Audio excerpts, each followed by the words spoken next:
Cheese on the inside of the taco, cheese on the outside of the taco. Yeah, these are cheesy grilled tacos, and that's what's on the grill.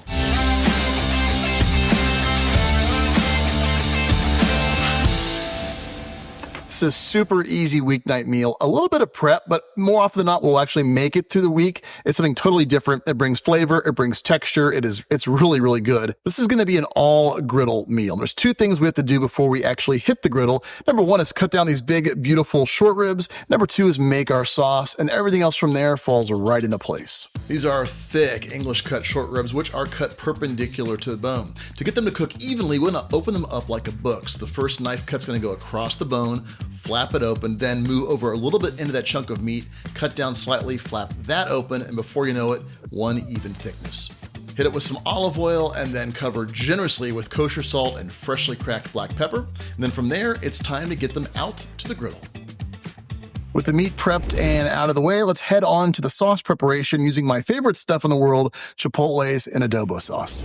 Use either a food processor or a blender, in my case an immersion blender, and puree those chipotles till they're relatively smooth. In a bowl, add equal parts sour cream and mayonnaise, and then add in as much chipotle as you want, usually a couple tablespoons will do. Follow that up with some freshly squeezed lime juice.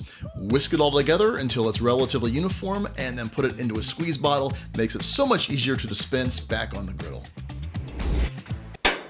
Preheat the griddle for medium-high. I like to preheat to where I'm headed and not necessarily on high heat all the time. With that in place, I go ahead and put the other three burners at the same and then leave one for off as my safety zone.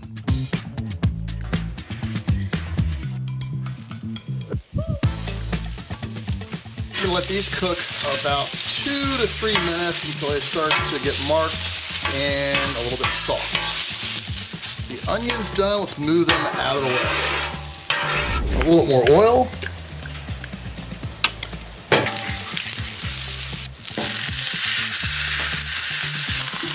To speed things along, it never hurts to use the basting blender.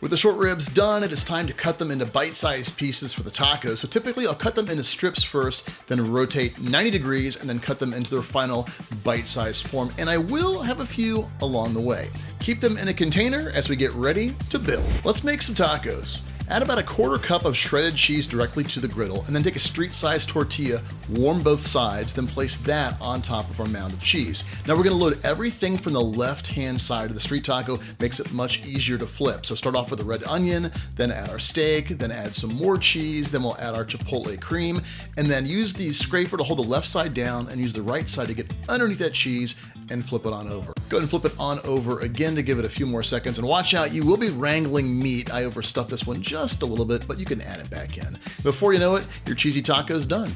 You can easily make 2 or 3 tacos at a time, just whatever you feel comfortable with. The most important thing is to load the taco on the opposite side of your dominant hand. So if you're right-handed, put your fillings on the left-hand side. So when you go to flip it over, you've got a lot more control with that right hand, and you don't have a mess, which has maybe happened to me on 1 or 2 occasions. The cheese in these cheesy tacos, this is exactly what I was talking about. I can never have just one, and they never disappoint. In fact, I've actually done these for a grilling demonstration at Hartville in 2 of the last 4 years, and they've been a huge hit. So if you've not been enticed to make them yet, I hope you are now, because you will love them. And I think one of the best things too is the short ribs. Dirty secret. I mean, you can use any steak or beef in there, but the short ribs, to me, that big meaty beef flavor, completely make it. I'm Mike Lang, anotherpintplease.com. It's been good to see you, and we'll do this again soon. Oh. Too big a bite. Oh, it was good.